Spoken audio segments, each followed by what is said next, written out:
So you've got this list of things you can do daily, weekly, monthly, and then maybe once a year, and then big lifelong reach list.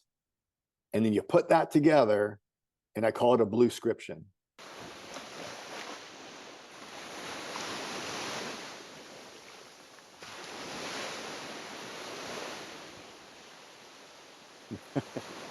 Welcome to Speaking from Water, episode 43. Today is an extra special episode. I am here with the doctor of water himself. He is the man, the myth, the legend, the author of Blue Mind. Dr. Wallace J. Nichols is in the building, and I cannot be more stoked to have him. He is the inspiration for us water lovers in a intellectual manner that delivers it to all who understand. Doctor, thank you so much for joining us. It's my pleasure. Really good to see you again. I've been looking forward to this moment since last time I saw you. So Yeah, really, you were in Wilmington at Blue Mind Co-working. Shouts out to those guys. And uh, first of all, how did you enjoy coming to our lovely area here in Wrightsville Beach, Wilmington area? yeah, I love Wilmington. I love the North Carolina coast. It's actually my book Blue Mind opens on the Outer Banks. Literally, the opening scene of the book is there. So a little up the coast, but spent some formative years there, and it was great to be back and to see all the energy happening in Wilmington around the ocean and around technology and around innovation. Um, I was really happy to see your artwork just everywhere, and helping people when they have to be inside still keep their blue mind on through. I think that's such an important part of the Blue Mind story. Um, of course, I was honored that Blue Mind Co-working named their business after this concept, and they've just been great in helping build the movement. And the conference was great as well. So just met so many people. What a great hub for ocean innovation, really. On the world stage, Wilmington has emerged as just a hub for innovative thinking around ocean solutions. So yeah, a great visit. Yeah.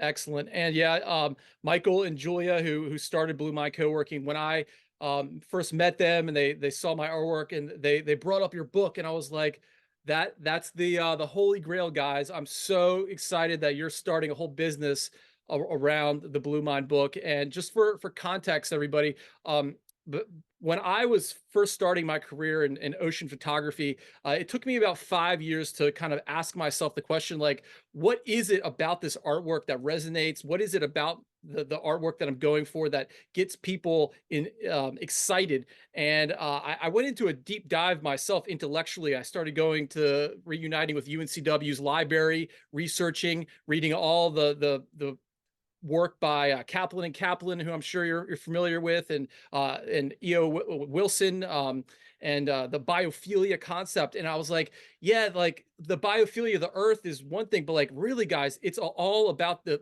water.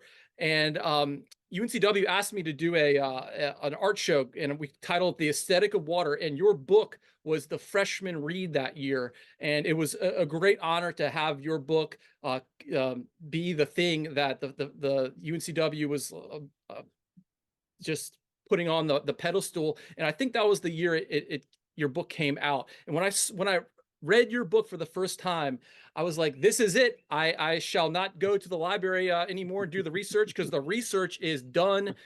Close the hammer.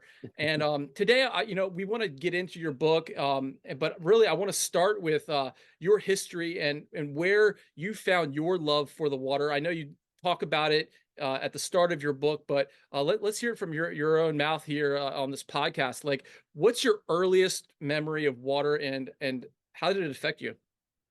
Yeah, I would say probably like a lot of people listening, it goes way back. I almost can't remember not loving the water. Um, but when I sat down to write Blue Mind, I thought that question that you're asking, what is my earliest memory? And it turns out the farthest back I could go was this recurring dream I had. And I think this is going to sound kind of far out, but had this dream as my third birthday was approaching. I was so much looking forward to it. And in this dream, birthday party basically occurred at the edge of a giant teacup. And all my buddies and we dove into the teacup and dove to the bottom of this teacup that got bigger and bigger as we dove deeper. And then we found these treasures, these like iron figurines at the bottom of the teacup. And I loved that dream so much that I kept trying to dream it every night for years. And I still think about it. And so when I sort of pulled that string back as far as I could go, that my memory of water and just loving the feeling of being completely immersed was actually a dream about it when I was prior to my third birthday.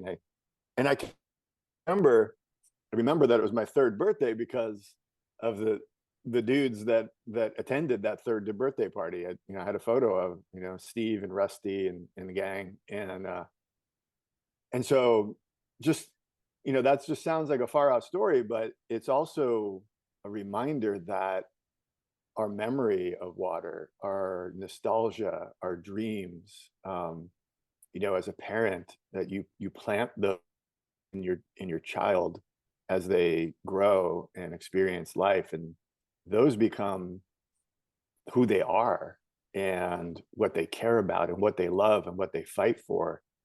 Not just fun and games. It's deep stuff. And the fact that my earliest memory that I could pull back to was a dream of diving, basically free diving, the free diving dream. I mean, in a teacup of all places, is kind of interesting. And then to fast forward, here we are today, on this day, two guys that love the water talking about our love of water. And so those formative experiences that we have and that we share with the next generations, whether they're our own children or college kids or as a guide, they're so important to create like ocean warriors and people who care and people who fix things, not just break things.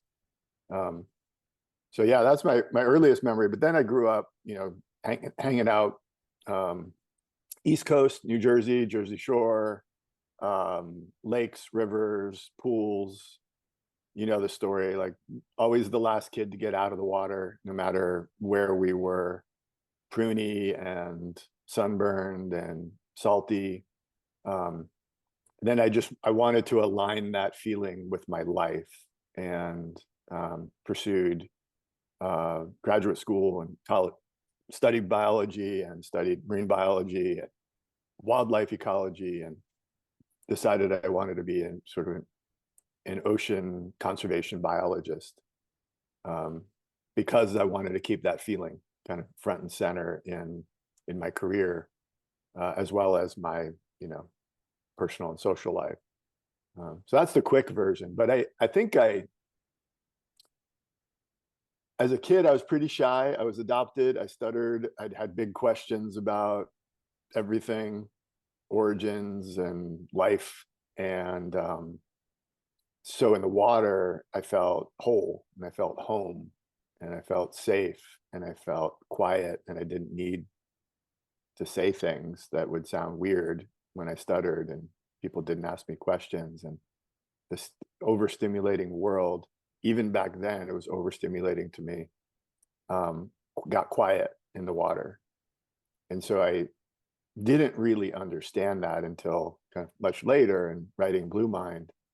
But that was a big part of it as well. Not just hey, I like the water, I'm going to be a marine biologist, or I like turtles, I'm going to be a marine biologist. Like that famous meme of the kid who says, I like turtles, and that kid's probably a marine biologist somewhere. It was deeper than that. It was healing. And my awkwardness, maybe in the air on land, went away. So I wanted to align, life with that, with feeling better. So Yeah, we went deep real fast there, didn't we? Yeah, yeah, and I kind of want to understand what were the activities as a young man that in the water that you enjoyed most. I know you're a surfer. Did you start surfing on the Jersey Shore? Tell us a little bit about that. Yeah, I think pretty typical. You start, you know, body surfing just because there's nobody around to tell you not to. And you start catching waves, body surfing, and then boogie boarding or whatever you can grab, skimboarding, and then eventually surfboards and anything really. And I really like surf kayaking. I know some people are like anti kayaks in the lineup, but um, on a small day or certain circumstances, just being out there, hand planing, really anything. And as I get older, it's nice to be able to shift back into, I like being in the water more. So I like to body surf and hand plane more just because I want to be in the water and maximize my, water time rather than waiting. Um, uh, Free diving. I mean, as a marine biologist, we scuba dive uh, a lot of boating, just tons of boating, all kinds of boats, any kind of whatever the boat for the job was. Sometimes it was a kayak, sometimes little Mexican fishing boats. We go out and catch turtles. Um, but even, I'm very ecumenical about water. So if all you got is a rinky dink backyard pool, go for it. Like if it's the vinyl sided above ground thing that you could kick over almost, totally old school, great. Just enjoy the heck out of that. If you're lucky to have a big, deep public pool that you can get in and go off the high dive and all that stuff, awesome. Um, if it's a farm pond or creek, I spent a lot of time in creeks, just little skinny bodies of water, catching frogs, looking for turtles, fishing in the reservoirs, camping next to the bodies of water. And, to a little guy, those little bodies of water feel like massive wildernesses. And I go back to some of these places and I see I see these places. I'm like, wow, that seemed epic. That little reservoir in New Jersey. And you go back and you're like, wow, that's yikes. It's pretty modest. Maybe even a little sketchy, but that was you know, we were like young Indiana Joneses out there just camping and swimming and fishing and cooking what we caught. And so I just love all of it. And with the Blue Mind conversation, we try to build on ramps from where people are to this idea. And so if you happen to not be near the ocean, as most people are not near the ocean, even if they're in an ocean state, North Carolina, you could be in North Carolina, an ocean state, and many hours, many long hours to get to the coast. Don't be bummed. Just access the water where you are. Like make that list. So, I mean, your question was about what activities. I just try to do it all. I mean, when I've traveled to Scandinavia, jumping in the fjords, before this whole cold water thing has really taken off, but I just love to get in any body of water. Sometimes, one time I swam across the Tijuana River and I got out the other side and I was told that there's some crazy toxic stuff in there and that was a really bad idea. You should probably, go get a tetanus shot and, and, peroxide or something. But I'm drawn to it, whatever the water is. So very, very open-minded about all water shapes. And sticking with this time period of you as a young man, were you a strong student at this time, and did you know that you wanted to be a marine biologist?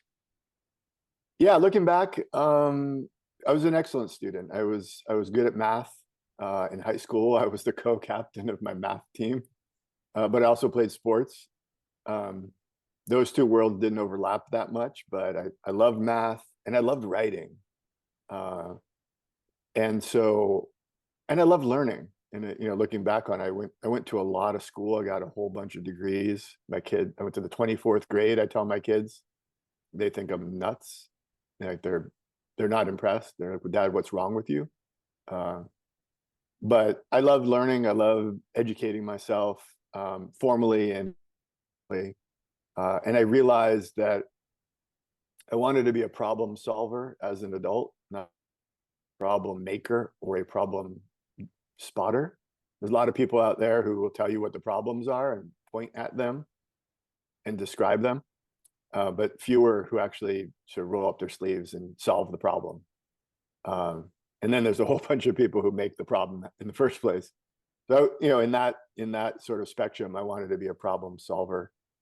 So then I wanted to prepare myself with the tools to do that. So I studied a lot of different things, biology and Spanish. It was a double major, biology and Spanish, and then I got a master's degree in economics and policy at Duke. Sorry to the UNC crowd there. And then went on and got a PhD in wildlife ecology and evolutionary biology. And then kind of did a self-taught neuropsychology, or what I call neuroconservation program, in order to write Blue Minds. And I'm still learning about stuff. So I'd say my goal was to have a good, useful toolkit to be able to be a member of any problem-solving team that offered value. And I feel like I'm still trying to live up to that goal, but I think that's how I see myself from a sort of a professional perspective.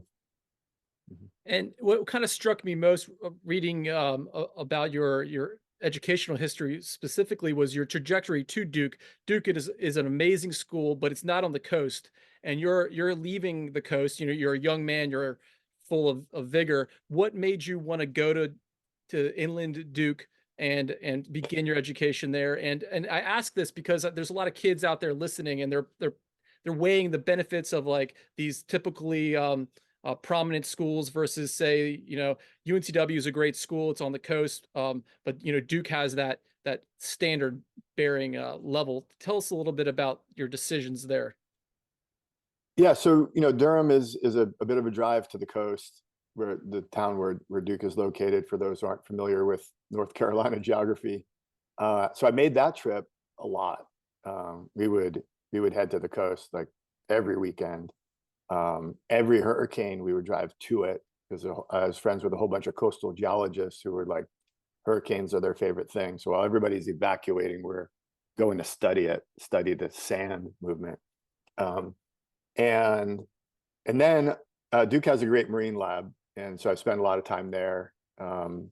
Rented a house in Beaufort on the coast, so I got to spend some time on the coast there, and surf the Outer Banks, and kayak, and do all the fun stuff that you can do out there. So it was a mix. So yeah, I think the marine lab.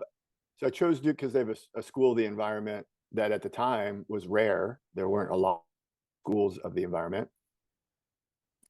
In fact, at the time it was called the School of Forestry and Environmental Studies, and then they upgraded the environmental studies part and they still have forestry. And then they pulled the marine lab into the School of the Environment. So that consolidation and sort of renaming happened to our cohort. So I was there kind of as a guinea to further bridge the marine lab to the environmental studies department or school. So I did my master's program there in environmental management with a focus on policy, econ and policy.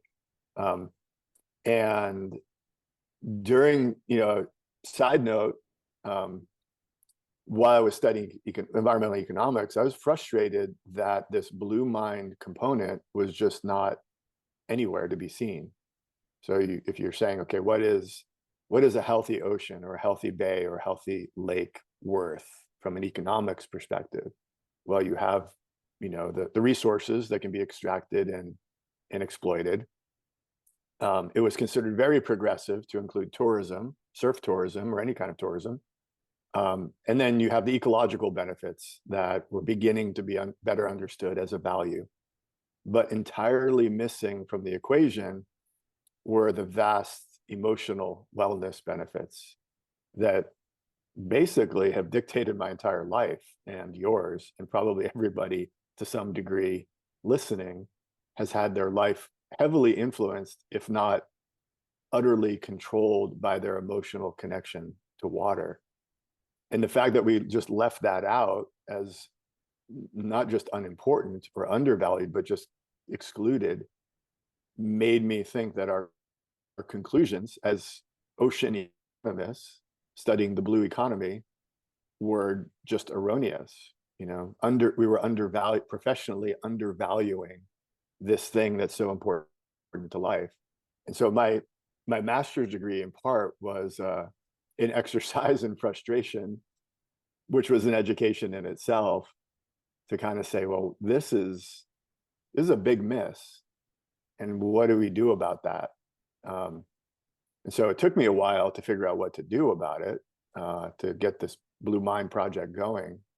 I got a PhD after Duke in wildlife ecology and evolutionary biology, studied sea turtles and their migration and their genetics and their growth and their foraging ecology. And even in that work, realized that the human dimension, which was undervalued, and the human emotional connection to these beautiful animals and their habitat was not even considered. Even working with turtle hunters, considering their very strong emotional connection to the animals they hunt, which is true for many hunters. They have a reverence and an awe and a wonder, in fact, for the animals they hunt.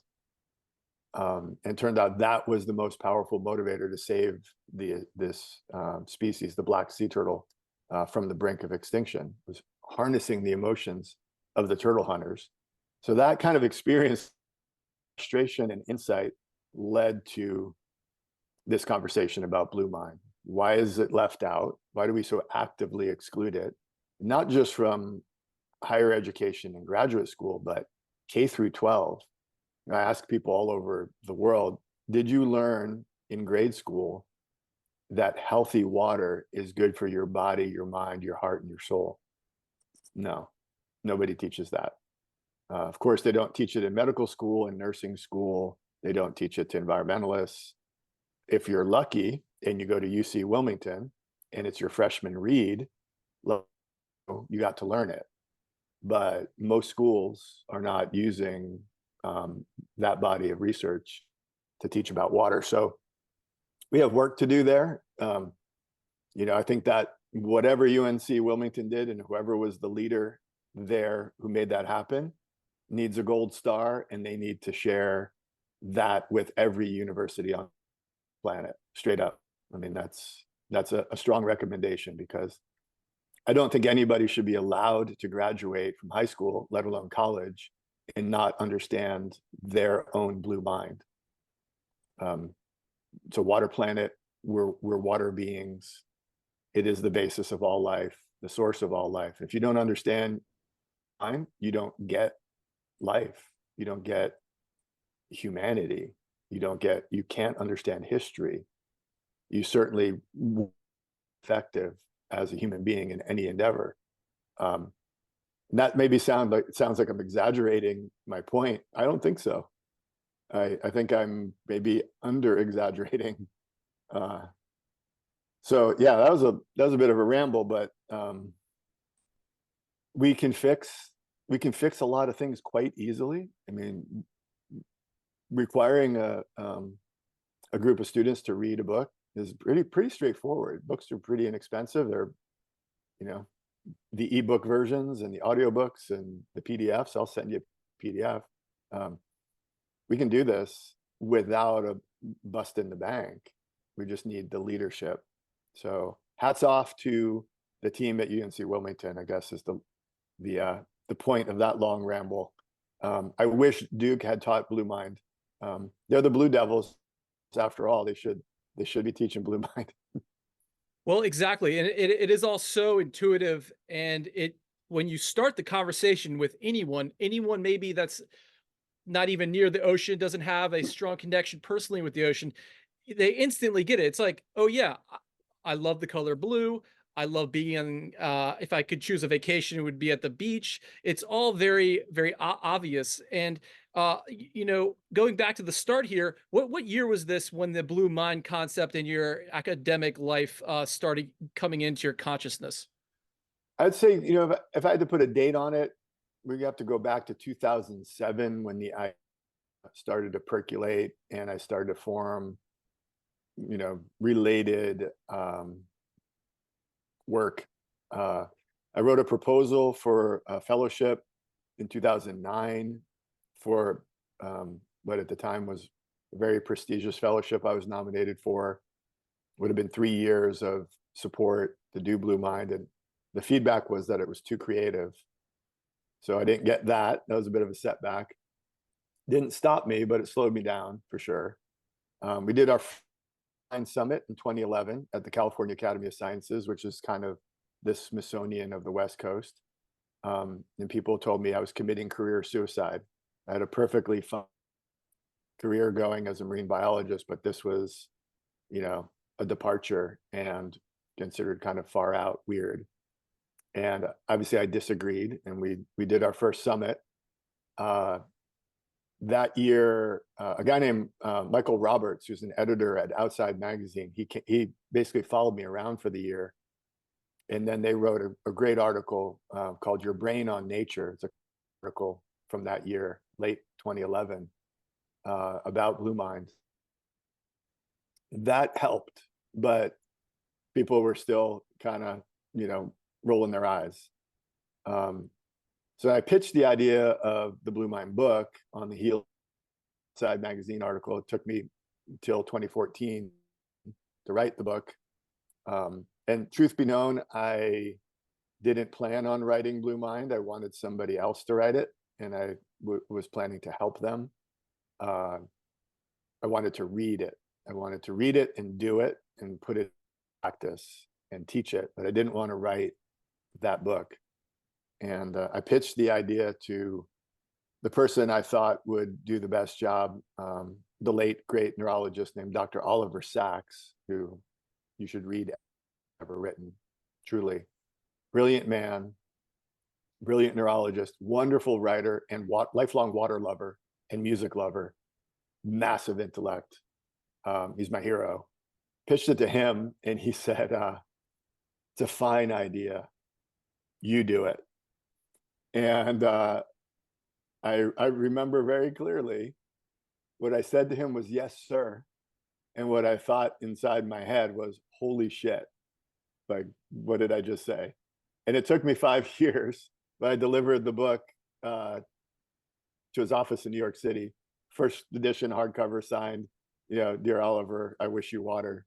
And he stayed around before he passed. Wrote a lovely book called Gratitude, little book about some essays about end of life. So he basically put it in my hands. But so from the seed to publication would be a 7-year, 2007 to 2014. And now we're celebrating the 10th anniversary of the publication of the book. And I think this year, officially, I'm comfortable calling it a movement. People throw that word around a lot these days to mean much less than what it used to mean. Like people say, I have a hashtag and an Instagram account, I'm starting a movement. Just from that's fine. That's the younger generation. That we used to call those campaigns or projects. To my mind, to my old guy mind, a movement is something bigger than that. The environmental movement, the human rights movement, women's movements, bigger things. And I feel comfortable calling Blue Mind a movement now, because there are thousands of people, researchers, advocates, people like you out there leading it, nonprofits, for-profits, surf shops, moms and dads and teachers and health practitioners, who have taken this idea and run it up their flagpoles, and that starts to look like a movement after, nearly 15 years. And so that's where we are today. Is now it's established science, the practice, the Blue Mind practices, whether it's surf therapy, float therapy, cold water immersion, dive therapy, all the modalities, they're established. I mean, there's so many great surf therapy programs popping up, really helping people kind of get back to where they need to be. So, now our goal is to kick that movement into overdrive and reach the next billion people. I think we probably reached 1 billion people so far. This year, our 10th anniversary goal is to double that, and then eventually reach everybody. Every human being should, like I said earlier, understand their blue mind, have access to it, and be able to practice it wherever they are. Oklahoma, Wilmington, Alaska, it doesn't matter. Wherever you are, you should know what this is. You should practice it when you need it and be able to have access. I think it's a human right, really. Yeah. And absolutely, just like you said, I myself consider myself an ambassador of water. Anyone listening can turn themselves into an ambassador of water. And really what it takes is doing the things daily that make you a better person through water. And you give the ingredients in this book. It's almost, well, it is a self-help book. It brings you as a person to a higher state of consciousness through activating the substance in a variety of different ways. And I like next to kind of talk about the different things that people can do on a daily basis to bring themselves up to this higher level. Me personally, I swim every single day. I swim for an hour straight. I don't stop. I do 4,000 yards. It brings me so much peace. And when I take breaks and stop, I go downhill. Like it's something that has to happen. And that's me. People can do whatever they want, but I personally believe you need to have a few different things, and you let me know what you think about this kind of plan. You have to be physical in water every day. You have to drink a certain amount of water every day internally, put it into your body. You have to also look at water, whether you're in the office, wherever you are, your home. You need to have water on your walls. You need to have pictures of water, um, audio of water, fountains around you. So this is all prescribed in the book. Speak to that. Speak to the things that people can do, and then I'd like to kind of get a little bit into the science. Yeah. So you're right. I hear sometimes from people, they say, I don't live near water. What do I do? And the answer is, you do live near water, and there's lots you can do for everybody. I've not met anybody who at the end of the conversation was able to push back and resist this idea. But I think it's also, you kind of touched on it,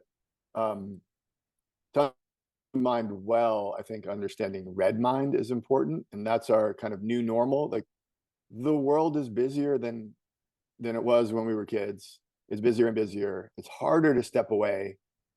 The super we carry around are so good at taking our attention and distracting us. Well, I mean, you have your own red mind list. It's traffic and to-do lists and trying to keep up financially and trying to understand what's going on politically in the world. Let alone your own kind of local environment, like your household and all the screens and the sounds, and it might be sirens if you're in an urban environment. And we're encouraged to sleep less, caffeinate more, grind harder. That's considered a way of living. Not to mention accumulating stuff and debt. And that's, red mind is really useful. You need it. Like when you need to charge, you need that. You need that, a little more aggression, a little more oomph. It's how we win, whatever we're trying to win. It's how we compete when we need to compete. It's how we goals. but it's kind of gone haywire, and some people don't know how to turn it off. And then they end up in what I call gray mind, which is burnout.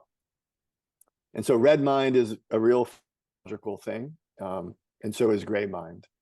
So when your body and your mind say, I just can't do it anymore, and they just stop, and you're just flat and perhaps mildly depressed or despondent and languishing. Your creativity is gone, your drive is gone. No matter how much caffeine you chug, it's not gonna, that's burnout, that's gray mind. We want to stay out of that. So we want to move between red and blue. That's kind of the simple, very cartoon-like, simplified, very complex emotional states. And blue mind is, we get there by engaging with water in all of its forms. Wild water, of course, lakes, rivers, oceans, rain, snow, ice, in the mountains, on the coast, that wild, but also, as you mentioned, the domestic water, pools, tubs, showers, soaking tubs, sprinklers, all the water that's held temporarily for our use. I call that domestic water. But then there's also urban water. So so make a mental, as I go through this list, make a mental list wherever you are, you've got wild water. It might be just a winter creek that's frozen or a pond, but it's still there. And if you're in Wilmington, it's called the Atlantic Ocean. And then you've also got domestic water. You may have access to a public pool or a neighbor's pool that you can hop the fence and get in, or if you're lucky to have a hot tub in your house, or a big giant bathtub, at least a shower. And then there's urban water, so fountains around your city, and urban waterfronts that are being fixed up, and you can in town next to a river or a lake, and sometimes a boardwalk by the ocean. So that's the urban water. Kind of the built environment meets water in kind of usually a public way. And then we get a little bit esoteric, and it's virtual water. So you mentioned artwork. So your art is virtual water, and that makes wild water, the awe, portable. So somebody can take the awe they feel by the ocean through the vehicle of your artwork and put it in a co-working space. And granted, the actual Atlantic Ocean is so much better than a depiction of it, but that's okay. You want this 365-day access. So sometimes art, music, poetry, photography, film, recordings. You mentioned recordings of water. That's virtual water. I'm not even talking about VR headsets, although if that's your thing, you can do water things there. But so there are all these ways to bring water without actually including the physical water into our lives through sound and through imagery. And then we have the imaginary water, and that's the water that fills our dreams. And that's the water that when you close your eyes and I say, think of the water you love, that's the water you see in your mind's eye, and that you hear in your memory, and that you can even taste and feel the touch because this powerful thing called a brain and nervous system is holding that everywhere you go. So you've got the imaginary water, and then you've got the embodied water. And that's, you mentioned hydration being so important. So we are bodies of water, and so are the sea turtles, and so is that hawk out there, and so are our kids, and so are the plants. They're all bodies of water. Sometimes 90% water is what they're made of. And if you have a forest fire, which we've experienced, you will witness the removal of all that water, and what's left is very, very volume wise. So the embodied water is a form, a source of blue mind. So walking in the forest, you're basically walking through bodies of water in the form of plants. It's kind of fun to think about that. All of those trees, that bird flying by is a body of water that flies. It's called a bird. And then the last form of the 7 forms of water is metaphoric water. So all of the language that we have that refers to water, like in the flow, or, I'm drifting, I'm surfing. Sometimes you talk about surfing when you're not actually surfing on water. It's a metaphor. Water metaphor. Water is the greatest source of metaphor in our language, and they're so powerful. And you feel a little bit of blue mind when you use those metaphors and you communicate with them. So that's a big list, 7 forms of water. Each of us within each of those categories could make a list. You put that list together and you go, okay, I can do these things in my life as it is now. I don't need a big vacation. I don't need to move. This works for who I am and where I am with my current skill level. And then you can add to that list your reach things. Like, okay, if I acquired a new skill, if I learned to surf or learn to dive or learn to like cold water plunges or whatever new skills you hope to acquire, that's your reach list. And then your additional reach list is places you may aspire to go visit. It might be a once in a lifetime trip to Iceland, or big surf trip to your dream break that you might get to visit once in your life. That's like, it's on your bulletin board, that photo that you tore out of Surfer magazine 15 years ago, and you're like, man, someday. So you've got this list of things you can do daily, weekly, monthly, and then maybe once a year, and then big lifelong reach list. And then you put that together, and I call it a bluescription. And your goal is to do it every day, like you said. I tell people 23 minutes a day, set that as a goal. If you go longer, awesome. If you miss a day, no biggie, come back hard the next day. If you miss 5 days, don't beat yourself up. Just, like you said, you might feel it. You might feel that red mind and that gray mind, but just come back renewed to give it a shot. And so you might get in the pool and you might get to the beach. You might pause just for a coffee and looking at the water. You might enjoy some artwork. You might go for a walk in the park through those bodies of water called trees. You might put on that app that plays water sounds that helps you relax instead of on the news and getting more stressed.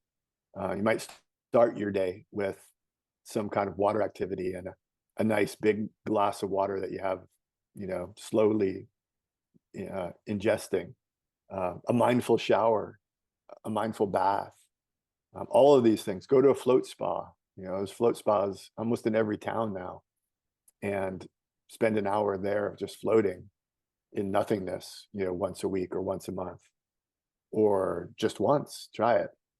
So that you put it all together, I call it a bluescription. And the cool thing about a bluescription is that I can give you a bluescription, and I kind of just did. You can give me one. You can turn to your neighbor and say, hey, I'm going to just walk you through this cool process I learned about, and we're going to come up with your bluescription. There are no negative side effects. Obviously, you surf too much and you lose your job, that's potentially, or relationship. We could go there, but generally speaking, there is not this long list of scary side effects that you hear about pharmaceuticals. You can't really overdo a bluescription. It's really good for you physically, mentally, emotionally, socially, spiritually.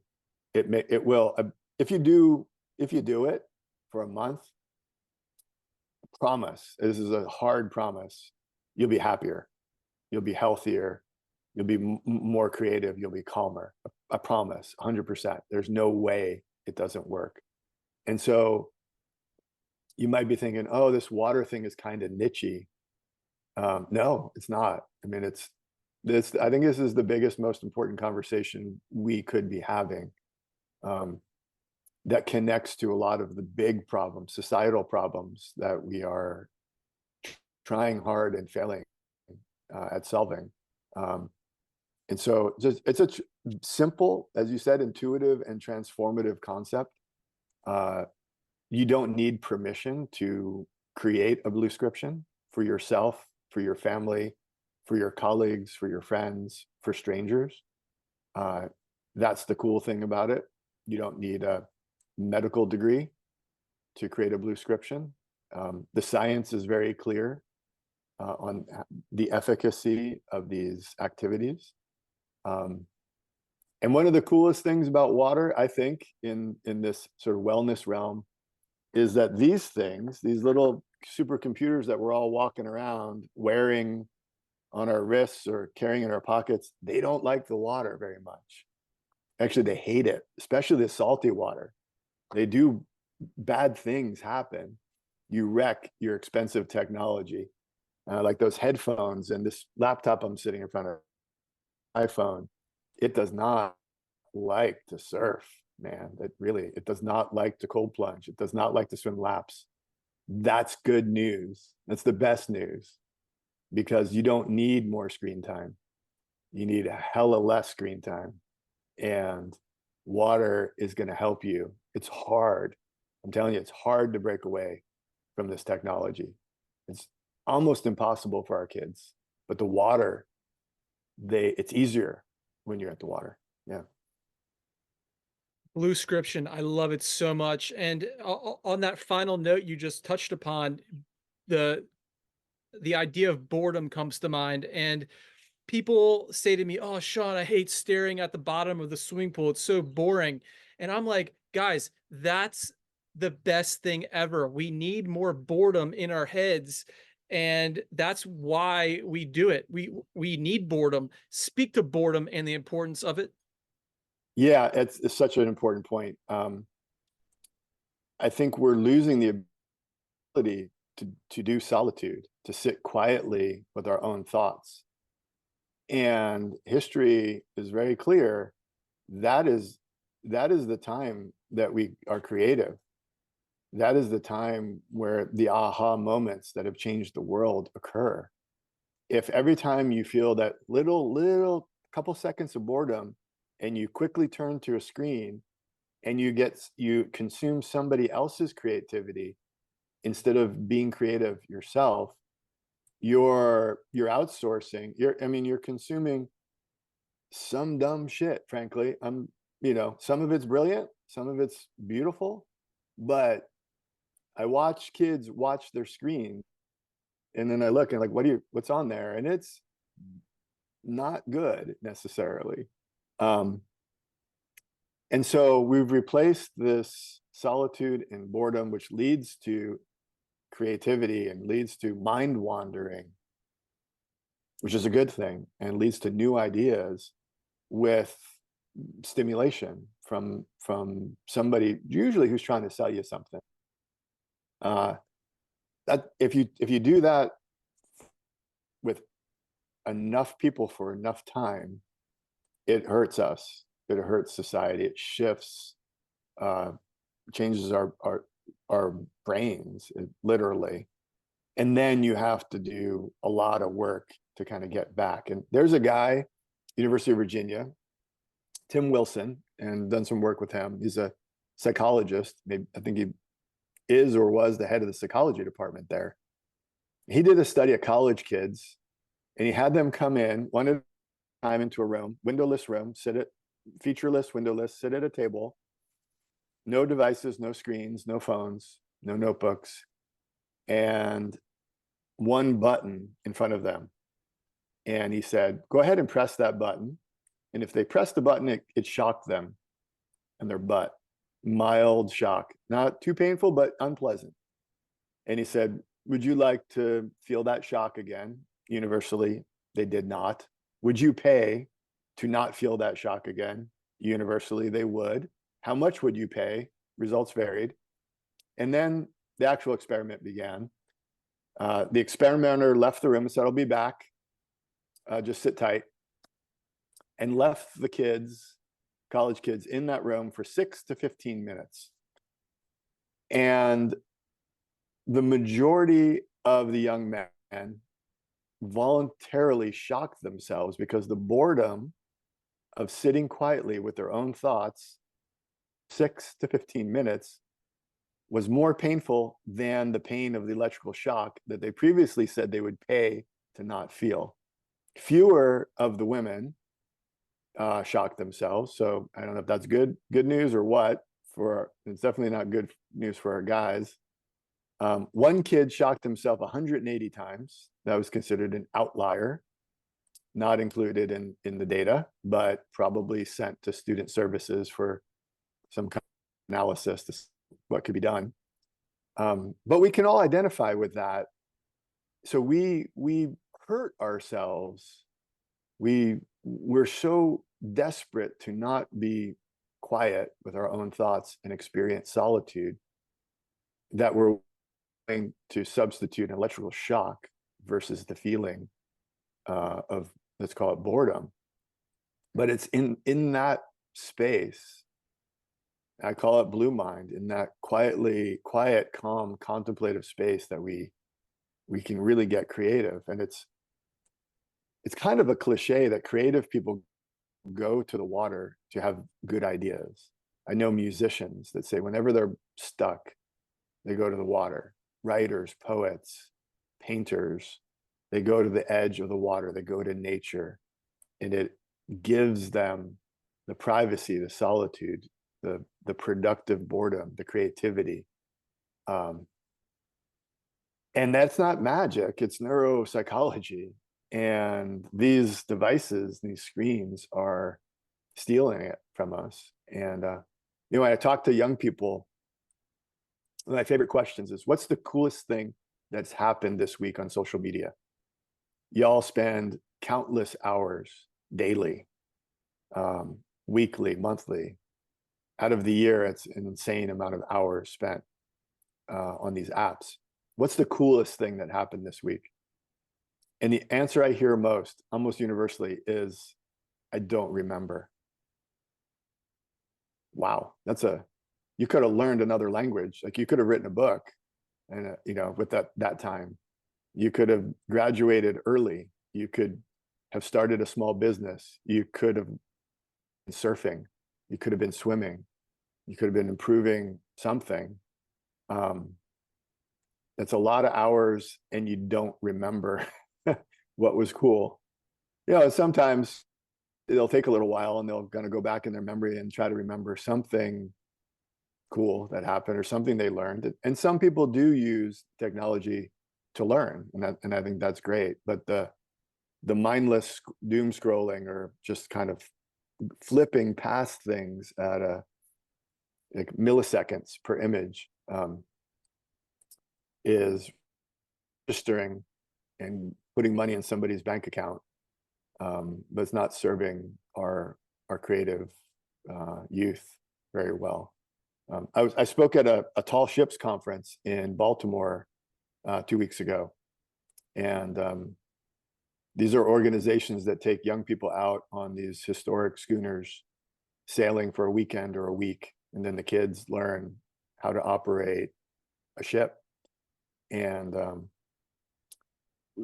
across the board, I kept hearing that our young people are in trouble. And the ones that, not the ones that you think are, that are diagnosed or coming for therapeutic reasons, all of them. Kids don't know how to talk to each other.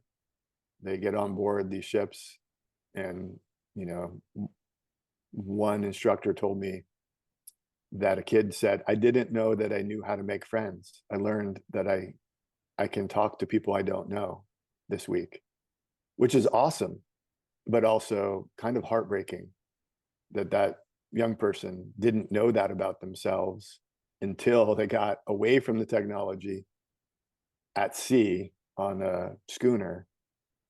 And then you think of all the kids that aren't given that opportunity in that way. And then my mind goes to, how do we make sure they get those opportunities to disconnect from VR and AR and AI and apps, and just be a kid, be a human in the water, scanning the water, slowly waiting, watching, learning, having every cell in their body go like buzz, seeing a dolphin, being scared even of a big wave or a moment. That's all part of it, so the Bluescription idea is one sort of super hyper democratic way to say, do this for yourself, do it for the people you love, do it for the people you know, and then start doing it for the people that you don't know. When you go to the water, take somebody with you, the plus one. Take care of yourself, make sure you got your routine. But go grab somebody that's stuck, like we all know who that is in our lives. We all know our friend or family member or colleague that is not outside very much, kind of gray mind. We know their address, we know their name, probably know the color of the couch that they're stuck to.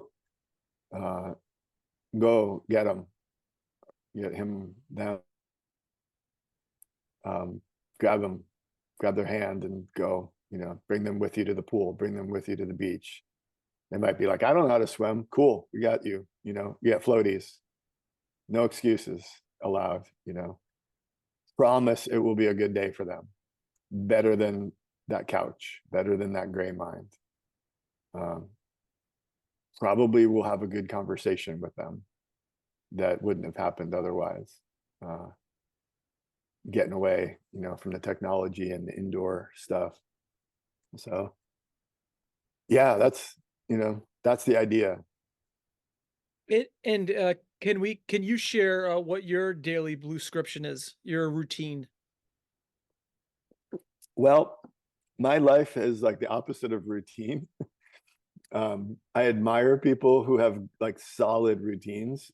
It just my life by design is sort of an exercise in creative disequilibrium. So day to day, every day is a little different, and I love that. That said, I try to get in a saltwater pool daily for a swim.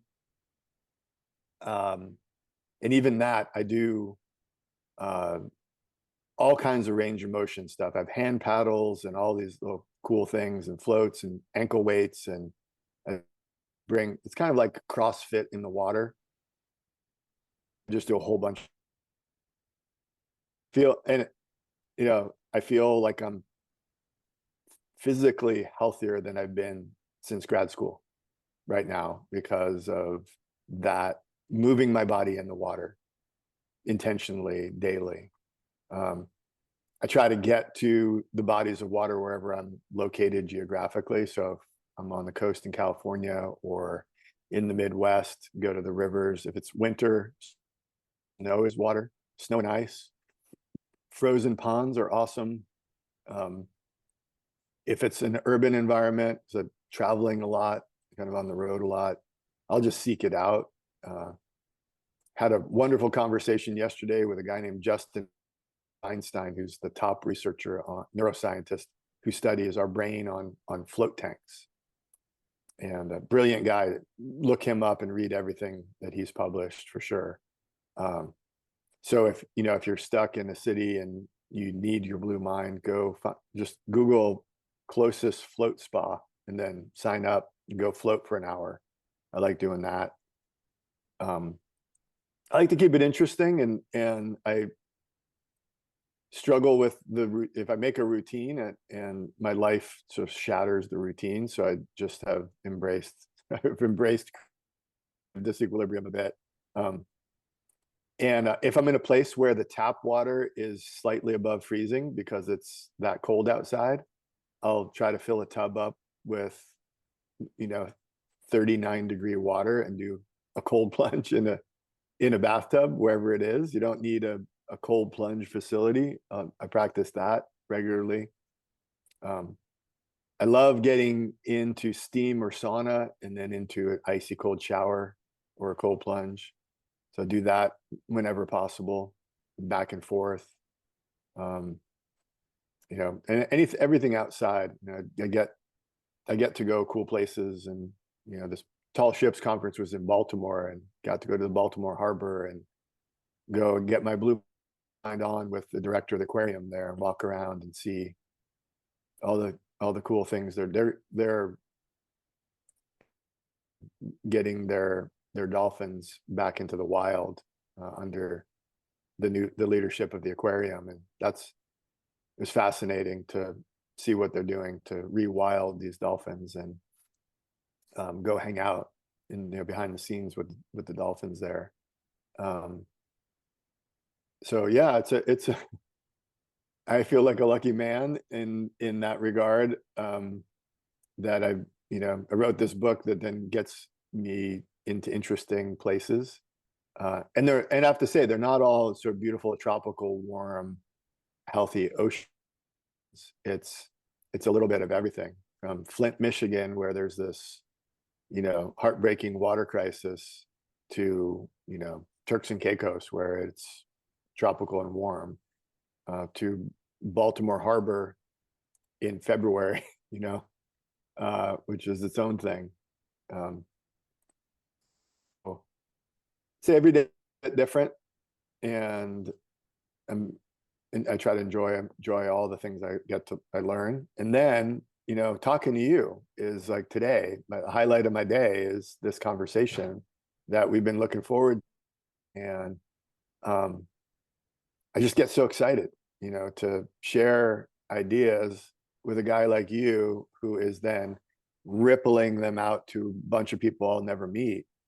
Man, that feels good, like that feels like, um, I right before I was looking, somebody posted something about this idea of, if you feel like you're not living up to your potential and you don't know what your purpose is, that can be kind of that can weigh you down in life. And I reflected on that earlier today. It's kind of like my morning reflection. And I thought, I don't have that problem. I I don't. I I feel like I when I was in grad school, I tracked a sea turtle across an entire ocean, and I felt like that was the pinnacle peak of my life and my career. I can retire now. And I was like 28. Uh, and so, and I've never been unclear about my purpose. It's always probably back to that dream in the teacup. Um, and that's truly a blessing, to have that clarity of purpose and satisfaction with your small contribution uh, to life. And that feels good. I don't have the like the broken thing that's making me, stressed. Uh, and I know people who do, and I think there's something in this blue mind thing. I know people who were a bit lost, didn't have a purpose. They understood blue mind, and then it clicked. They're like, this is a big movement that needs all of us, and here's my part, whether it's surf therapy or helping people just go outside for a walk down to the creek, or working with kids on the autism spectrum, or at-risk youth who are just troubled with anxiety. There's just so much there. So every day I feel like I have a conversation with someone that helps clarify their purpose. Like I get to be the mirror and the catalyst, and then they click in. And when that happens, it's just massively awesome. So a couple weeks ago, I had the pleasure of interviewing someone who lives in Santa Cruz, close to you. He's also a big wave surfer at Mavericks, but his passion, his name is Jack A. Crop, and he takes children after school. He has an after school program, and he takes these kids to the beach and teaches them water safety, water activities. And I say this because there's literally an infinite amount of things a human can do that involve water to some degree. My thing is taking pictures and putting those pictures of water onto the walls to make people feel better. There's so many different things. You can teach swimming lessons, and you are so also lucky in your professional life as a academic, a professor, a doctor, to have found your thing when you did. And I guess, like, hearing that people almost tried to talk you out of this idea at the start, at right now is comical, but say you listened to them and you didn't do the thing and you stayed in your lane at the time, like uh, it speaks to the importance of following a passionate intuition. And 10 years on since the book's published, you've done so many great things. You've spoken all over the world. um I guess, speak to that as far as the finding passion, and then how this book has changed your life personally. To I mean, are you still I guess, in the classroom teaching, or is your teaching more fluid, as I should say, with the book and going on tour and your engagements? How has the success of this book changed you in your life? So yeah, so first part, I've thought a lot about that question. It's a really good question. Like, how do you know? When you know, but how do you know you know? You know, it's that when it's in your gut and you feel like you have to do something, but everything around you says, no, son, that's dumb. You know, that's career suicide, or there's no money in that, or that's ridiculous, or all the messages that you maybe get.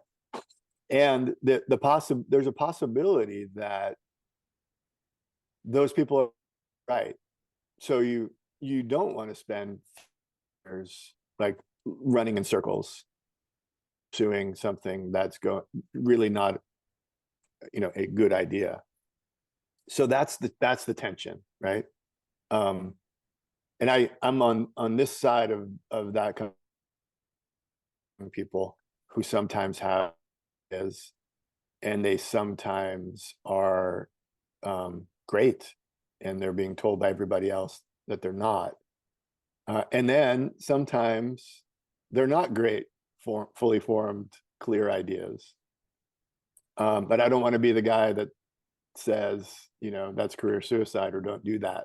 Uh, and so there is that tension, and it's you got to try stuff, and if it really is a bomb, fail fast, as they say. But if it's only partly a bomb, fix it and keep going. And it's an artistic process. It's an iterative process. You've probably been through it so many times, where a new technique or new material or new genre kind of, or a new artwork, and you're like, oh, this is not going exactly right. Let me step back, be calm, think it through, come at it again. So that's part of the process. And um, the other part of that answer is, it's not fast. Like, your art making is not fast. My art making, movement making, book writing, it is the opposite of fast. And everything's telling you to go faster. Like, people want to get where you are tomorrow. A young artist might say, I want to be where you are fast. I'm like, whoa, bro, chill. It's beads on a string. Every day is a little bead, doesn't look like much. You do it for a year, a decade, you got this beautiful necklace. And that's how it works. So the patience part, which is where Blue Mind comes in too, because in this red mind, impatient world, beautiful things take some patience, sometimes decades. Like our work on sea turtles. Sea turtles don't come back from the brink of extinction in a year, 5 years, 10 years, or even 20 years. It's 30 years plus until you see some kind of blip that is giving you hope. And so if you're not ready to just chill out, work hard, and wait, maybe, you should be an app designer.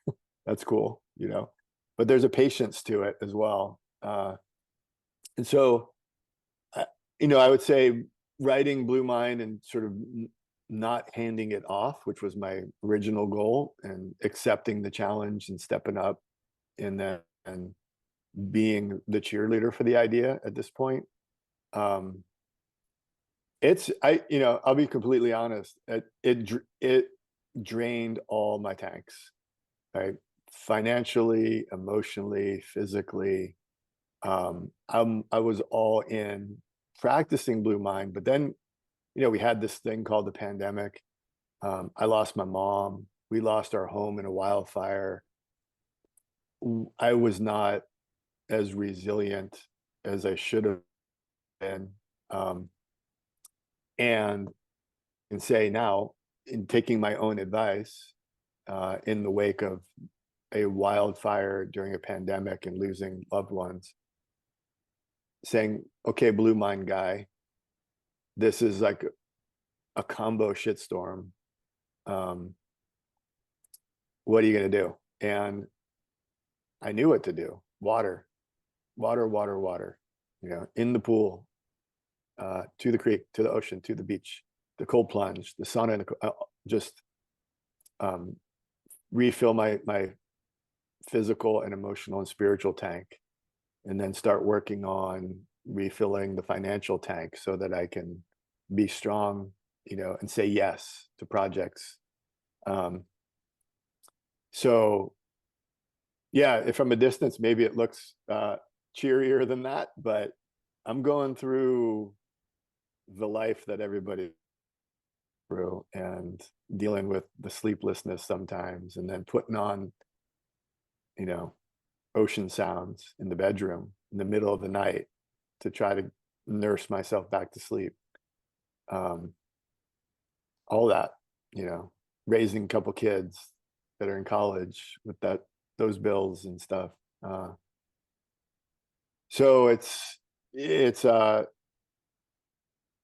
think having, through the struggles, knowing my purpose is life-saving, and having my purpose connect to water, and having the people around me remind me to do the thing that I wrote about. Like, Blue Mind guy needs to be reminded to practice his own Bluescription. I don't need to be reminded daily, but regularly. And Dana, my wife, reminds me. She's like, you need to get in the water. And she's always right. And if I'm like, no, I got stuff to do, she will drag me out to the water. She'll like, here's your bag, get in the car, or just walk out the door. So yeah, it's, reminders, friends who remind you, the social aspect. I'm really excited. This is the 10th anniversary of the publication of Blue Mind, and I'm updating some of the science and the footnotes. We're going to put out the 10th anniversary edition, and build this Blue Mind movement further. And that's an invitation. If these ideas resonate with you, grab them and run with them. Let us know what you're doing, because we can amplify it. But you don't need like Blue Mind co-working, case in point. They sent me an email and said, oh, we named our business Blue Mind Co-working. We hope that's okay. And I was like, that's better than okay. Right on. I hope it's a huge success and you have thousands of conversations. And in fact, it's true. And that's how we met. So that's I love that. So if you've got an idea for how to put Blue Mind into action, go for it, and link in with this movement and this community, and let everybody know what's working, and share the love. Yeah. And what are the things happening right now that people can tap into? Is there an organization? Is there an annual meeting? Tell us what there is. Yeah, so there's not really Blue Mind is, in fact, it's an idea, and it's a movement. So if you Google Blue Mind, you will find hundreds of businesses and nonprofits that name themselves Blue Mind, and they're not my entities. I don't even know about some of them. You will find different brands that Blue Mind as a concept to describe their work, whether it's therapeutic or a boat. There are boats named Blue Mind. as far as what I do to kind of fuel that, we have an annual Blue Mind Summit. This year will be our 14th annual Blue Mind Summit. We're holding it in late September in partnership with the International Therapy Organization. And the theme is Blue Mind Impact. So we're going to bring our community together, and everybody will have an impact story to tell. What'd you do? How does it help the world? How does it save lives or improve lives? And so it's going to be an awesome celebration of the movement. I do an annual online book club, which is kind of a ridiculous little project. I read the book live online on Facebook Live every day for 70 days. Just get on and pick up where we left off, and people have questions and comments, and people meet each other. And it's we've done that for 11 years. So 770 episodes live without missing a single episode. I don't know any other authors that have done anything like that, for a really good reason. It's ridiculous, but it's just community building. We give an annual Blue Mind Award. We usually do that at the summits. I do workshops and keynotes, and you asked about teaching courses. I get invited to universities to teach courses and workshops. UNC Wilmington, University of Rhode Island. I do an annual lecture, Montana Tech, engineering course. So I just try to plant these seeds everywhere. It sounds scattershot, but it is strategic, I promise. But I do like to catalyze projects and, meet people that have an idea, help support the idea, get out of the way as necessary, connect them with the scientists and advocates that I know. But for my part, I don't get grants. I don't have a job. This is not a business or an organization. It's me being as free as I can and partnering creatively. I have a Patreon site that people, if they're saying, hey, I want to stay connected to this movement, if you go to thebluemindmovement.com, it'll take you to Patreon, and you can sign up for free. You can be $1 a month supporter. You can be an ambassador. There are perks at the different levels, but that's how I fund it. That currently generates enough money to give away a lot of books. Doesn't really pay the rent, so to speak. Working on that still after 15 years. The crowdfunding, I guess I'm not that good at it, but I'm getting better. But really, my goal is intellectual freedom. I want to be able to do things, say things, and not be beholden to a funder, a corporation, a government entity, of rules that I don't agree with. And so I trust myself to do and say the right thing. And I want to be able to do that efficiently. And so the best way to do that is to remain connected but independent, if that makes sense. My creativity goes way up. And I've been in positions within big organizations where I had a steady salary and a list of rules. Right. Are you Not awesome? sure. Yep. Yeah, I We lost you dropped out at. there.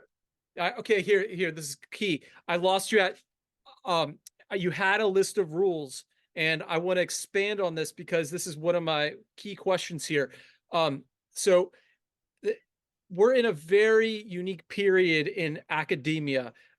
Information is abound. The phone has everything in it. Chat GPT can write a book in 2 seconds. And you've lived from the start of this world where you had to do researches in a library with a card catalog. Now you have this independence. Okay. So where are we? And what do you recommend for intellectuals out there to do? Do you for those kids who are spending their family's life fortune to go to these universities as they are today, I guess, is that a good investment for the intellectual to do, or should they do their own work like you're doing right now? Because you've done both. Mhm. What's the prescription there? Yeah, it's a question, and I have two kids in college right now. One is Syracuse, one is decided to go abroad and study an entrepreneurship school in Spain. Um, so I'm watching and listening. The you can learn so much on your own using technology and take online courses.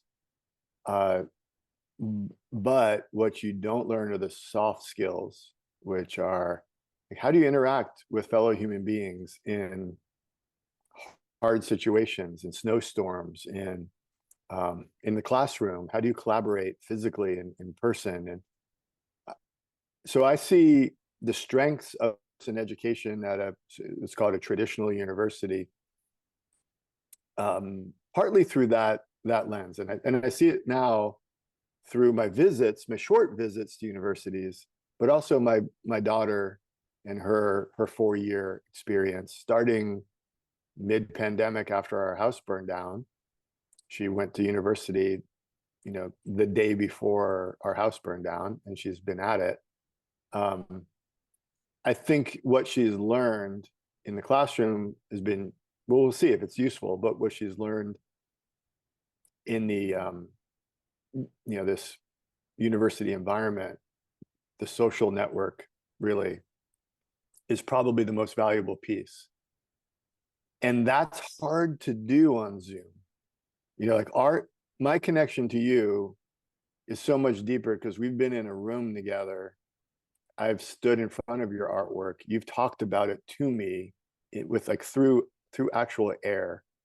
And I think it's pretty amazing we have the technology to have a deep conversation on a screen, but the lived experience is still part of it. So I think the hybrid needs to have all of that, however you do it. So I would say to students approaching a university education or just education in general, keep that in mind. I do interact with college kids that are having a hard time with the social aspect of life. They're much more comfortable back in their dorm room, looking at and learning that way, filling in the forms, doing the quizzes, watching videos, and texting. When you're face to face with them and you ask them, an easy question that they might think is really hard question, like, how you feeling? Like, really? And it's like uncomfortable.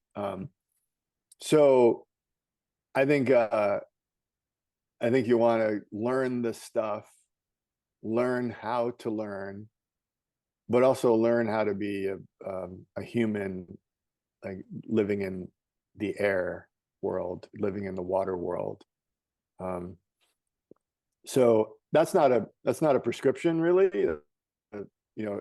Maybe that's a slightly vague even, but do it all. Don't get too enthralled with life in virtual reality to the point where your body gets soft and you lack social skills. A hybrid version, take the best of everything and put it together.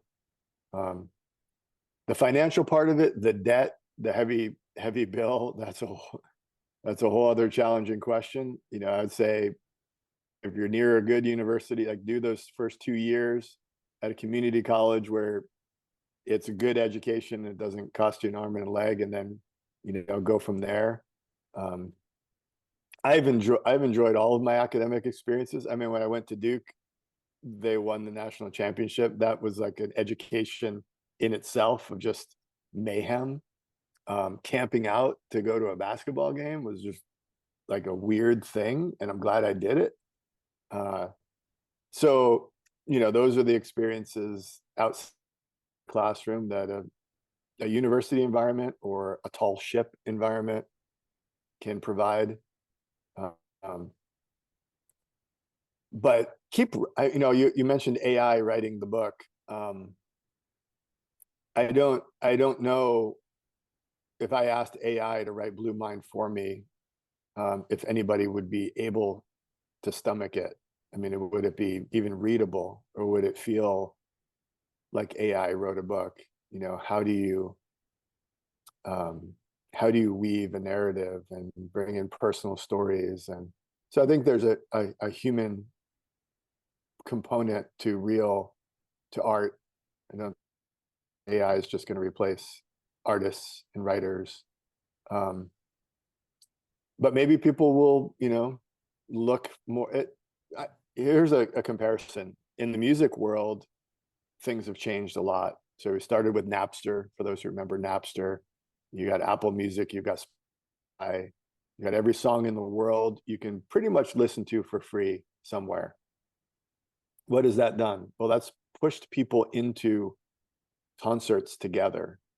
You pay a lot more to sit in a room with a musician that you love and hear their skin squeak on the strings, and hear and get spit on, maybe because you're in the front row and they're blowing through the trumpet and you just got wet from the spit. Pay more for that. Our real reality. And that kind of ties us back to the water version of that. Virtual water on a headset. It's kind of interesting, but nothing. I'll take 10 seconds in the ocean over an hour-long ocean documentary. Like, no question. It's just so much more full and rich and wonderful than even the best, most beautiful high definition VR ocean immersion, so far, at least. The feel of salt water just like filling your sinuses because you're upside down, getting barreled, pounded and rolled, and VR version of that doesn't exist. So that's, I don't think there's really even a competition. As sticky and addictive as the technology is, real water wins still. So When Wallace J. Nichols goes into the float tank and closes his eyes, what's the water that just brings you the most joy from your memory? Where are you going? Well, those float experiences so far, every time I do it, it's different, which is the like cool and weird. And so sometimes it's chatter. Sometimes I can't stop the looping. I've got a lot going on, and I go in, and it's just like, okay, I'm going to surrender to the chatter that's in my head, and it takes forever for it to quiet. Other times, it's like, boom, I just go, like, I feel like everything that is me just is dissolving into everything else, like in the universe. Like I'm a Alka-Seltzer tablet. I'm just dissolving. Sometimes I've floated, and I swear it was like 63-hour naps. Like I fall asleep and I'd wake up and I think I'd been asleep for 3 hours, and then I'd fall asleep and I'd wake up and I think it was another 3 hours. But in totality, it was 60 minutes, and maybe I took 20 short naps, and I had no idea how long I had been in the tank. Like, if they had said, "You've been in the tank for a week," I would have said, "Yeah, that's what it feels like." But it was 60 minutes. So it felt like I just got back from Maui, for a week. So it varies greatly. And I think, have you been in a float tank? Have you tried it? I have not, which I'm very embarrassed to say, because there is Oh, one up don't the be. road, and I have no excuse, honestly. Like I go to the beach None needed. and I go to the pool, and then I'm Yeah. like, well, I don't have that many hours, to do more things. So I should go. I should go, and I will, because Yeah. we had this conversation. Yeah. Well, so here's what I would suggest, and anybody that's listening that has a similar answer. go over there or call them up and say, I want the 3-float deal, whatever that is, a discount on an introductory 3-float session. So, and then sign up for 3 of them over the course of 2 weeks or less. So, day 1, day 5, day 10, for an hour, hour and a half, whatever. Some float tanks was float spas do an hour or 90 minutes. And don't back out. Don't give up. Go the first time. Maybe go with someone and have them float in another tank and then go out and chat about it. Don't caffeinate before you go in. Just go in as clean as you can. Then go out for tea afterwards and chat about it. And then do your second float and your third float. And then for you, do a podcast with the float spa owner and talk about it from your first person experience. But take some notes so that you can look back on the weird shit that you thought of and how float 1, 2, and 3 are different. Possibly your conclusion is, I don't ever need to do that again. That's fine. It's just an activity that you can talk about, at parties. Or you might say, I think that's my go-to. Or you might say, I'll do that monthly. Or become like a float tank evangelist and be telling everybody, man, that was the best thing ever. And so you've got, pro athletes that do it religiously, like Steph Curry, he's a floater, and Tom Brady used to do it. Even on the road, he would go find a float spa and go get in, and Navy SEALs do it, and creative people to unblock creative processes.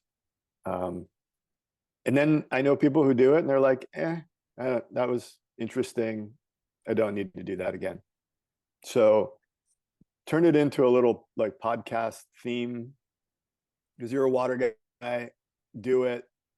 Maybe even you could even short podcast after each float, or even like from the float room, like, here I am, I'm gonna get in, I'll talk to you in an hour. That would be awesome.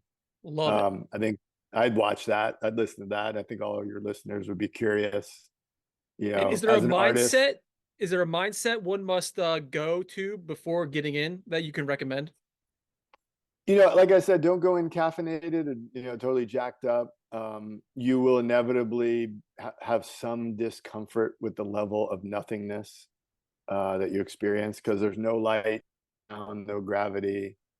The air, the water, and your body are basically the same temperature. I sort of lose track with where my arms are. Like literally, I feel like my arms are passing through my body, or the body mind connection dissolves, which is one of the reasons why it's such good therapy for people with body dysmorphia, eating disorders, anxiety disorders. It's one of the places that the research is pretty clear. Anxiety, depression, stress, post-traumatic stress, it's helpful. Again, not a silver bullet for everybody, but it can be really, really useful for a lot of folks. So I'd say go in open-minded is a good. Low. Yep. You're back. Okay. There, you're We're there. back. We're back. Yes. So the heart of the question there before we got on the float tank, which was extremely valuable. Thank you for that. And I will do that next week. I saw this photo of you in Tahiti on your Instagram feed, and it's a beautiful portrait. And first of all, like, this is an aesthetic of water show at its heart. It's all about the finer points, the details of water. I want to know, from your just brilliant mind and your deep thoughts on water, where is the best water that you've seen that makes you feel so good when you close your eyes? And is it Tahiti? Is it the Caribbean? You've been all over the world, and you're one person who has seen and thought about water in such detail. I would like to know from you, where is it, and what did it look like? That's a question that's come up often, so I've had time. You're not surprising me with the question because I've had time to think about it. Um, and if I'm speaking straight from my heart, um, and it makes me kind of emotional to answer the question. And if I any water with the people I love, any water with my girls, any like I miss them so much. I miss my father who passed. I loved being in the water with him. Um, my kids loved being in the water with me. I can't be in the water with my dad anymore. He's gone. My kids are both at college. I just crave being in the water with them, you know, like, man, so much. And I don't care. I don't care if it's if it's Tahiti right on, that would be amazing. But if it's a like junky ass pool, if I could just be with my girls in the water, you know, so that's it. And it's a little kind of a little different answer to the question, but um, you know, my favorite thing, is that that feeling, to be, especially when they were little, that I mean, you're in it. You're like, it's, man, don't miss a second of that, because when they go out into the world, and and when your mom and dad die, you can't do it. And um it's, and then they come back, and you got a lot, you don't have a lot of time when they visit. And so uh just any water, like we've done some cool stuff together, like turtles in the ocean, and surfing and swimming and diving and just like jumping around. Dude, They grab. how about throwing a child up in that junky ass pool? Just that, man. Yeah, oh yeah, Like like, and then they say, you got me going right now myself, oh, bro. and they say, do it again. And then you're like, yeah. And then they're like, do it again. And they're like, yeah. And then higher. And then they're doing, like, next thing they're doing backflips Then the off your lifeguard's shoulders. yelling at you, the Yeah. two of you. Yeah. It's just pure joy. And any water that I can do that in. And obviously I don't fling my kids, like, they're big women. Um, I don't fling them in the air anymore, but I wish I could. I mean, they wish I could. And then they grab you around the neck and you dive underwater. You're the turtle and they ride. I did that with my dad. I was like, Dad, let's do the turtle ride, and grab him around the neck, and I'd hold onto his hair, and he would dive deep, and we would swim, and then we come up, and I'd do it again. And that's just like, that's that's memories and nostalgia, and that's like, body to body contact with the people you care about. It's just so good. And like, is there a virtual version of that? Hell no, impossible. No. Uh, so that's, I mean, really, there's some beautiful waters I've gotten experience in diving. I mean, Morea is great. I mean, whether it's all of it, the coral reefs and the humpback whales and the sea turtles and the mantas and the surf, free diving, sailing on a boat. It's epic. Um, but if you're not there with someone you love, so, so I think that's the multiplier.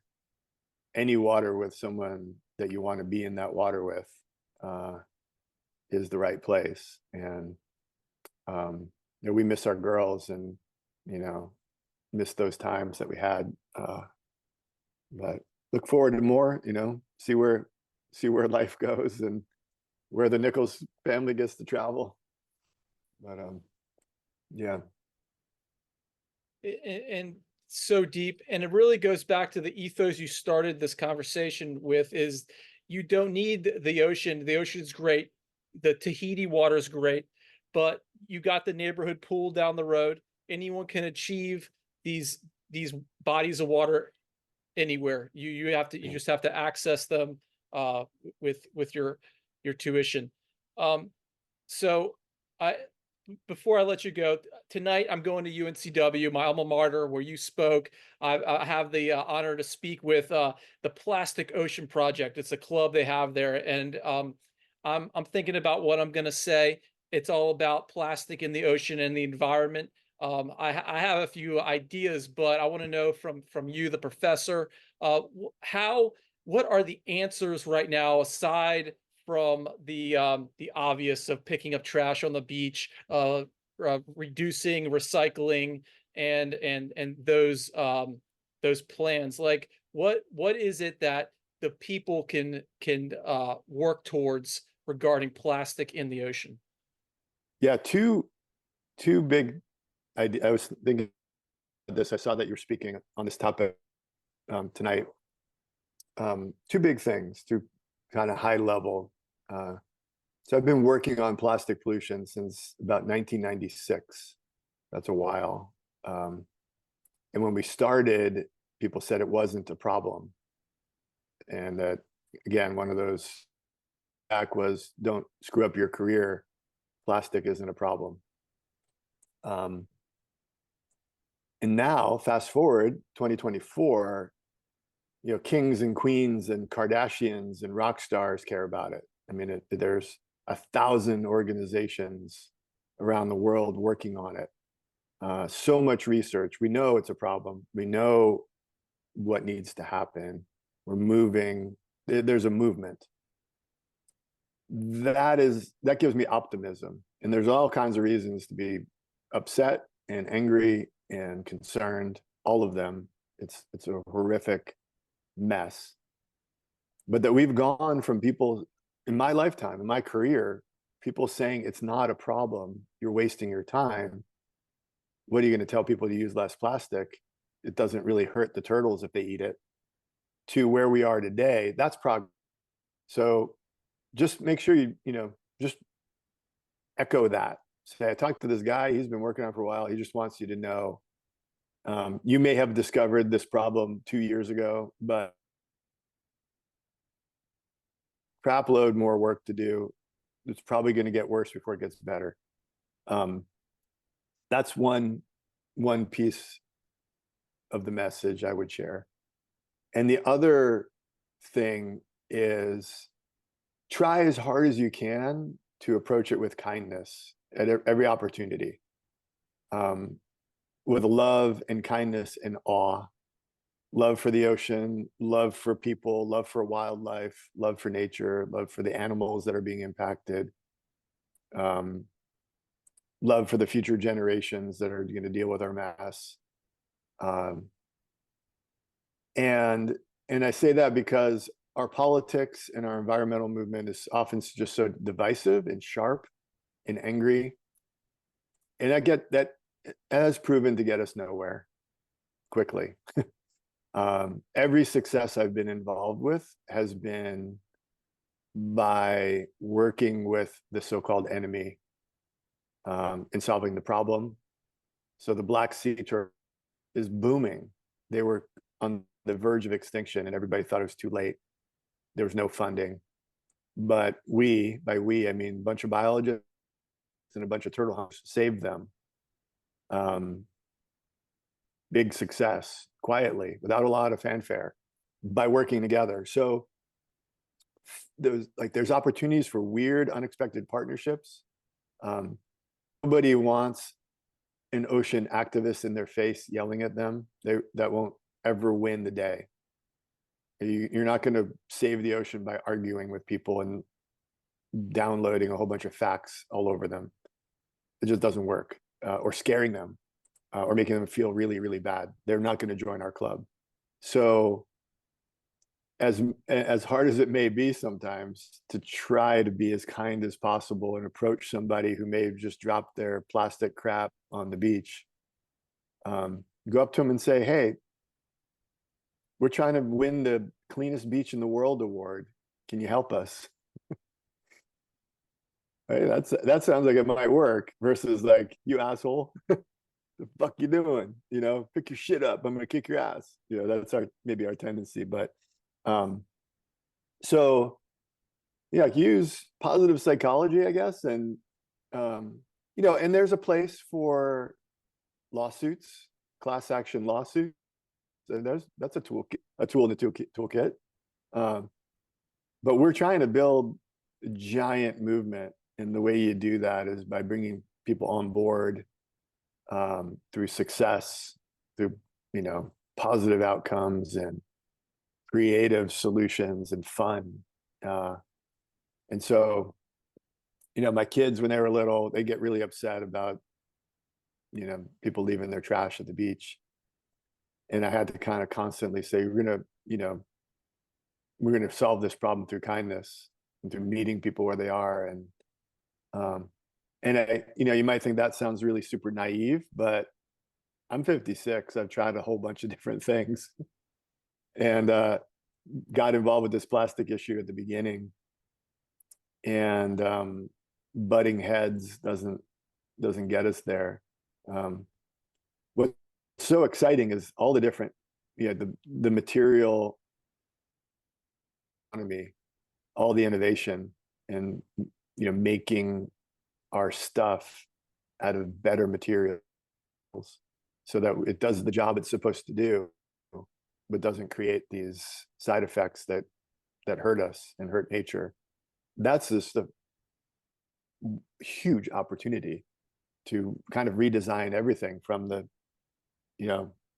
stuff I'm wearing, maybe what your headphones are made out of, to the car materials in your car and your laptop and your and your surfboards. And so that you just got to push for beautiful stuff, and make that happen.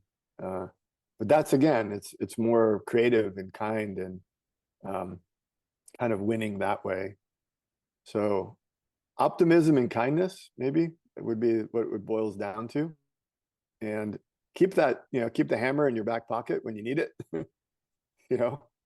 But the ocean is not full of plastic yet. We hear that. I hear that. I actually wrote an op-ed years ago, and the title was "The Ocean is Not Full of Plastic." And I got, like, my colleagues were not happy that I said that. And that sort of is indicative of maybe our problem. If we tell people the ocean's full of plastic, then they're going to say, well, what's the point? Why would I even go to the ocean? It's gross. Then they're not going to fall in love with the ocean. Kids will say, the ocean's full of plastic, it kills you, don't go there. And then they become disinterested, and then they're not part of the team. So the ocean is not full of plastic. It's in trouble. It needs us, but you got to fall in love, head over heels, like more in love with the water and the ocean than you've been in it for anyone or anything. And then you're an unstoppable ocean warrior, water warrior. But that process doesn't happen by freaking people out and convincing them that if they go outside, they're going to get sick. So they should just stay at home with their VR headset where it's all safe. You don't ingest plastic when you're just sitting in virtual reality. So you're good, right? No, that's way scarier to me. So fall in love, be kind, be optimistic, work hard, come up with the solutions, get bored and creative sometimes, and come up with the solutions, because we haven't figured it out yet. So there's huge opportunities to, do new stuff. Great advice, and I'm gonna touch on all those pieces. And a few months ago, I had on a gentleman named Wes Carter, and he's the president of Atlantic Packaging, which is the largest packaging company in North America. He has a side project he's working on called a New Earth Project. Are you familiar with a New Earth Project? Yeah. Yes. Okay, so his whole thing is making this packaging that's earth sustainable, biodegradable. And I was going to speak about that, but here's my question with that from your science mind. Are you transferring something like the stuff has to come from somewhere, and is the tree that's being cut down to make the or the new styrofoam that's made of biodegradable, is that creating new problems, or like what is worse? And from your objective opinion, like how do you view that? Yeah, it's a massive playing field. So there, just go on Amazon and see all the different things that we have available to us from, and not even just the packaging, but just so many different things made of so many different materials. And the majority of the things and the majority of the materials have a big downside. So we need to kind of redesign everything. And fortunately, there's some pretty interesting ideas of where the raw material can come from that is not toxic, petroleum based stuff. And people are working with algae, and they're working with truly biodegradable ingredients and components. I think the idea of the circular economy, so when you build in responsibility for the producer for the end life of the product, or the lifetime of the product, then you start to rethink the different components. So, whether it's these little headset, if Apple is responsible for these when I'm done with them, I'm obsolete, they might design them differently than the disposal, when the way most things are designed is straight to landfill once their life cycle is complete. Very different if there is no landfill end game. So it varies from, say, the can that your drink is in, or the packaging that surrounds the device that comes in the mail, or the clothing that you're wearing. It's such a big playing field in terms of all the different materials that make up our economy. So there's 1,000 different conversations which material we're talking about. Again, that's a huge opportunity for innovators to kind of come in and say, I'm going to make a better shoe, and these shoes do no harm, and they work. You can play basketball, you can jump, you can run. They don't fall apart, but they also don't slowly break down and create nanoplastic like most shoes currently do. We don't talk about it, but if the soles of your shoes are worn down, that means you've left nanoplastic particles everywhere you've walked for the lifetime of those shoes. It's very, very small, abraded, tiny, microscopic pieces of your shoes. And that's mostly plastic. Like far out, like, wow, I don't want to, I feel bad for walking now. Maybe I should just stay in the basement on my V and never walk. Or don't wear so shoes. Think about don't wear shoes. Yeah, exactly. Or wear shoes that are like creating nutrients to the environment, that are truly biodegradable, rather than the way they're made now. Kind of mind-blowing to think about that every step you're taking, you're polluting, you're putting nanoplastic in on the pavement, which is washing into the waterways. So that's a freaky thing. But so let's redesign the soles of our shoes and everything else. And so I'm not a chemical engineer. That's not my thing, but people are working on that, and they're getting creative, and then they're getting disruptive, and then they need to create market share and nudge their product or their project into the mainstream, and do marketing and convince people this surfboard is cleaner in its production and its disposal once you're done surfing it than that one over there. So buy this one. What if it's more expensive? Well, then that's where marketing comes in. Maybe longevity, maybe other features. Same thing with wetsuits and everything we use. But I think the key to it can get so overwhelming to the point where it exhausts you and depresses you, and then you're in gray mind. And I can tell you from experience, goodbye creativity, goodbye compassion, goodbye collaboration. Gray mind is not where you want to be. So don't burn yourself out. Don't completely freak yourself. Energize yourself. We got serious problems to solve. They can be pretty damn scary, but and definitely don't burn our kids out.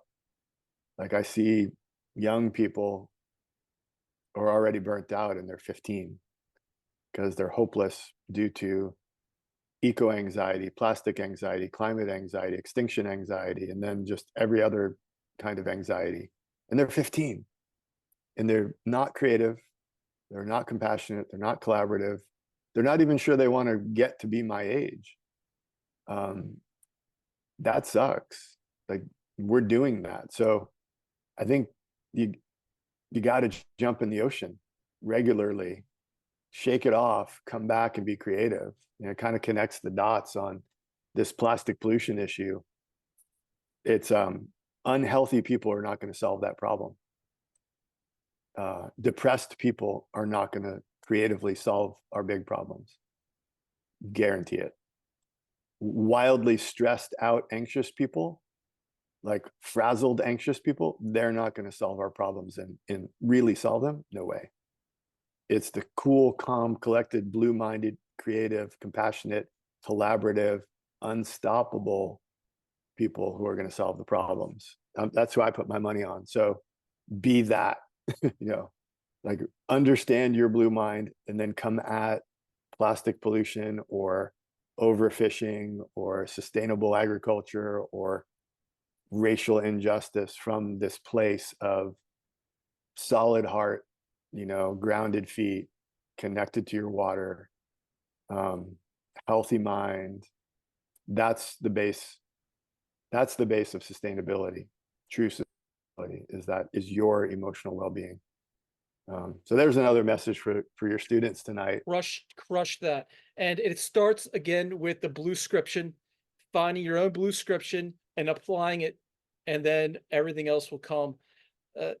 Dr. J, I cannot thank you enough for spending this over now 2 hours with us. I could literally just keep going with you, but I know you're very busy and have to go. I have one more question for you.